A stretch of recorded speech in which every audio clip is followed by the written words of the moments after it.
mendapatkan nilai E di universitas terbuka? Jadi aku tuh udah 2 kali mendapatkan nilai E di universitas terbuka. Jadi sebenarnya aku tuh bukan orang yang males ya, cuman gimana di universitas terbuka itu semuanya bisa terjadi. Jadi meskipun kita udah rajin ngerjain tugas, kita ngerjain tuton, udah rajin, cuman kalau nilai UAS kita jelek, itu kita bisa dapat E. Nah, untuk penjelasannya dengerin ya. Jadi teman-teman, sebenarnya aku tuh awalnya nggak ngira ya kalau seumpama aku bisa dapat nilai E, soalnya aku tuh rajin ngerjain tuton. Jadi setiap diskusi itu aku udah ngerjain, ngerjain setiap kuis yang ada di tuton itu aku ngerjain, pokoknya aku ngerjain semua. Terus tugas-tugas itu aku juga ngerjain, dan nilai dari tuton itu juga bagus, dan aku tuh nggak pernah ya dapat nilai di bawah 6. Soalnya kan tuton itu kan kita itu rajin-rajin membaca buku aja kita bisa dapat nilai bagus loh, meskipun jawabnya agak singkat, tapi kalau semua mau udah sesuai dengan poin itu kan dosen tuton kan suka tuh. Tapi kenapa ya kok nilai E itu bisa keluar gitu. Jadi setelah mendapatkan pengalaman kayak gitu, aku jadi menerka-nerka, kok bisa sih aku dapat nilai E padahal aku udah ngerjain semuanya, aku ikut UAS, aku ikut tuton, tapi kenapa masih dapat nilai E? Nah, ternyata ada beberapa penyebab yang membuat aku mendapatkan nilai E. Nomor 1, nilai UAS aku di bawah 30%. Jadi di UT itu ada standar penilaian. Jadi kalau nilai UAS kita itu di bawah 30%, maka nilai tuton yang kita dapat itu mulai dari diskusi, kuis, absen, dan tugas mata kuliah itu nggak akan berpengaruh. Jadi kalau kita dapat 30 nilai UAS yang di bawah 30, maka semua itu tidak berguna. Jadi yang dipakai adalah nilai UAS, ya otomatis kita dapat nilai E dong kalau gitu. Nomor 2, penyebab kedua kita dapat nilai E adalah indikasi plagiasi. Jadi indikasi plagiasi itu kan kita jawab UAS ya, apalagi ini kan UASnya THE. Nah, kalau UAS THE itu kan jawabannya esai. Nah, esai kan kita bisa mengarang bebas tuh, melihat buku gitu kan. Nah, terkadang itu ada kata-kata dari jawaban kita yang bikin plagiasi gitu loh, terdeteksi plagiasi dengan kata-kata yang lain. Jadi seumpama kita jawab soal itu dengan referensi buku atau referensi di internet, kita wajib untuk mengubahnya dengan bahasa kita sendiri agar tidak terindikasi plagiasi. Soalnya kalau terindikasi plagiasi, nah itu dia yang bikin nilai kita jelek. Yang ketiga, jawaban tidak sesuai konteks. Jadi kalau seumpama kita menjawab soal ujian ya, kita itu harus menjawabnya sesuai konteks dengan soal. Kenapa? Kalau kita menjawabnya tidak sesuai konteks, itu nilai dari jawaban kita itu rendah. Nah, kalau dari seluruh soal nilai jawaban kita itu rendah, otomatis kita bisa dapat nilai yang di bawah 30% dong. Nah, itu membuat kita bisa membuat nilai E gitu loh. Nah, jawaban tidak sesuai konteks itu seperti contohnya soalnya menanyakan tentang pengertian apa gitu ya, terus kalian menjawabnya tuh terlalu terlalu banyak, terlalu panjang, tapi tidak sesuai gitu. Kalau enggak, ada soal yang seperti ini soal yang menjebak ya menurutku. Sebutkan teori yang sesuai dengan keadaan di atas. Jadi kan ini ada soal cerita, habis itu ada soalnya itu gini, sebutkan teori yang sesuai dengan keadaan di atas. Itu pernah kejadian di aku ya, jadi aku pernah jawab, ternyata itu aku salah gitu loh, teori yang aku kemukakan itu salah.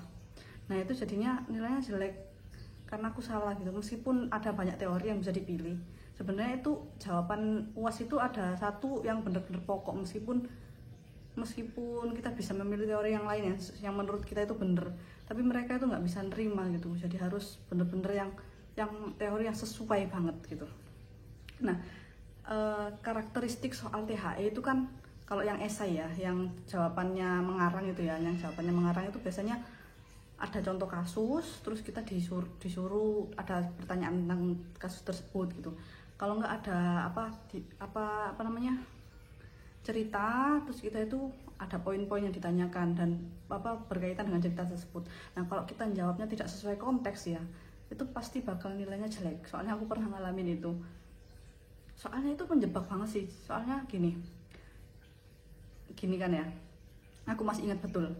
Jadi menurut anda nih, di awal soalnya itu tulisannya menurut anda, berarti kan sesuai dengan pemikiranku kan, pemikiran mahasiswa kan. Jadi menurut anda teori teori apa ya waktu itu ya, teori pendidikan atau teori apa gitu ya, oh teori pelatihan apa teori apa lupa pokoknya, teori apa yang sesuai dengan apa uraian di atas. Nah kalau aku mikir yo, kan di situ pas aku lihat buku PMP itu ada 4 teori yang bisa kita pilih. Nah kalau menurutku itu tuh teori A gitu kan, aku jawabnya tentang teori A lah intinya. Ternyata yang salah, ternyata jawabannya itu yang benar itu B, teori B gitu kan.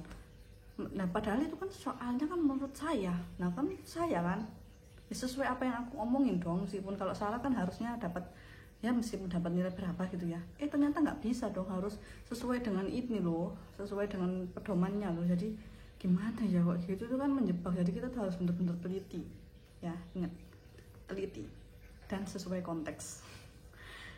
Keempat, sebenarnya poin keempat ini poin yang aku sendiri nggak apa ya, nggak kepikiran loh ada faktor X seperti ini.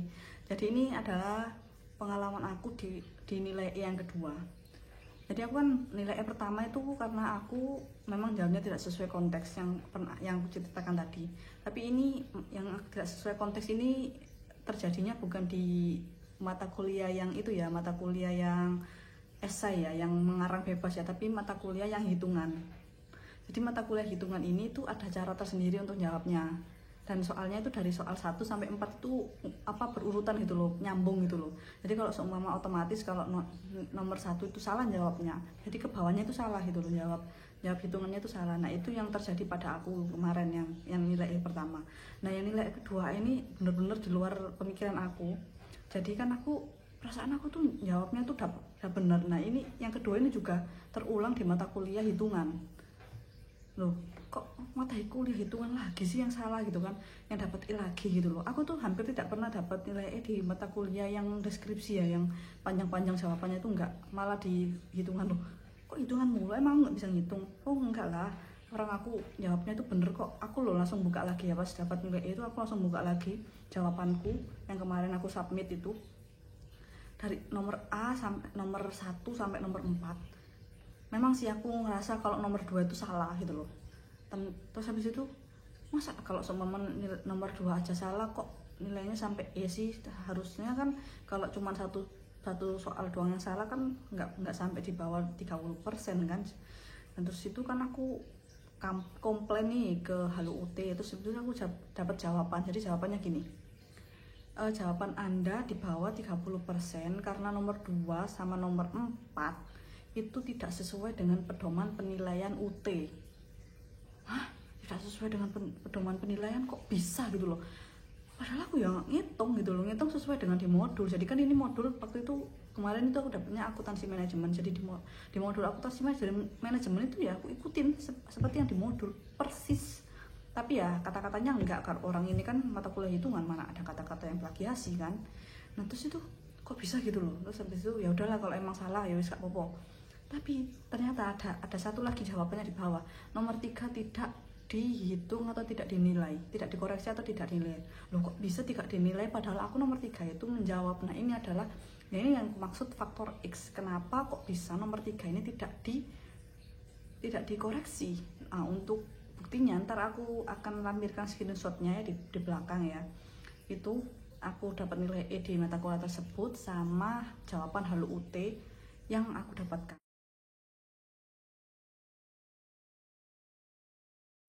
Kok bisa sih nggak dinilai? Apa korektornya nggak ngelihat kalau aku jawab nomor 3?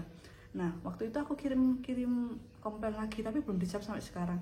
Kayaknya udah males gitu ya, kayaknya mereka tuh udah kayak ya wes lah kamu dapat E, ya wes kamu mata kuliah ulang aja lah, ulang lagi gitu loh. Ya tapi kan kita kan capek yang ulang lagi gitu loh. Apalagi sekarang yang semester ini kan SWO tidak diadakan, untuk SWO mata kuliah ulang kan tidak diadakan, jadi kita harus ngulang full. Itulah yang aku pusing banget, kenapa harus dapat E lagi gitu. Nah untuk tips kelima, ini adalah tips yang aku kembangkan sendiri. Jadi yang nomor 5 ini adalah hati-hati terhadap soal hitungan. Nah karena kan aku dapat nilai E di soal hitungan ya, bukan berarti itu aku nggak bisa ngitung, nggak bisa goblok, nggak bisa ngitung, itu bukan ya. Cuman kenapa gitu loh, apa jenenge, kenapa gitu loh kok bisa salah gitu loh. Jadi kan di situ kan jawaban kemarin dari pengalaman aku kan tidak sesuai dengan pedoman penilaian UT. Nah itu kayak gimana sih pedoman penilaian UT untuk soal hitungan itu? Apakah harus diketahui, ditanya, jawab gitu? Soalnya kebanyakan dosen itu kalau soal hitungan pasti pengennya jawaban yang sesuai dengan diketahui, ditanya atau dijawab. Masa itu sih? Soalnya jadi aku mikir-mikir lagi nih, kalau semua umpama lagi aku dapat mata kuliah hitungan, pasti aku akan jawabnya pakai itu, ditanya dengan diketahui, ditanya jawab, pasti kayak gitu ntar. Meskipun kelihatannya kayak anak SD yang jawabnya kayak gitu, cuman mungkin pedomannya kayak gitu kali ya. Aku juga masih menerka-nerka ini gimana sih pedoman penilaian UT terhadap jawaban untuk mata kuliah yang hitungan itu. Aku masih pikir banget kok bisa gitu loh, masih ya Allah masih nggak ikhlas kan ya, namanya juga mahasiswa udah ngerasain tuton semuanya aku kerjain, UAS juga ikut, orang jawaban aku juga nggak itu kok, nggak kurang kok ya. Terus ya setelah aku ikhlas gitu kan, makanya aku bikin video ini itu biar mahasiswa yang lain itu apa ya, nggak mengulangi kesalahanku dan jangan sampai merasakan nilai lagi. Meskipun gimana ya, meskipun sepele banget ya apa penyebabnya gitu loh. Terus penyebab keenam ini tuh terjadi biasanya di sistem ujian THE. Itu kan kita kalau ujian THE kan harus upload ya. Nah upload itu bisa saja gagal dan tidak masuk ke server. Nah itulah yang bisa bikin nilai kita E, karena jawaban kita tidak terupload. Nah biasanya kan setelah ujian kan ada pengumuman nama mahasiswa yang tidak mengirimkan jawaban, sama yang jawabannya rusak, jawaban filenya rusak. Nah itu mahasiswa setelah ujian itu nggak boleh layah-layah lagi. Jadi masih tetap harus harus mencari informasi lagi tentang nama-nama mahasiswa yang jawabannya error gitu. Soalnya itu berpengaruh juga. Nah seumpama kita kan jawabannya error, terus kita nggak tahu ada pengumuman tersebut, jadi kita nggak upload ulang kan. Kalau di UT kan kalau ada jawaban yang nggak terupload kan bisa upload ulang tuh, dengan kebijakan mereka kan ada kayak gitu kan.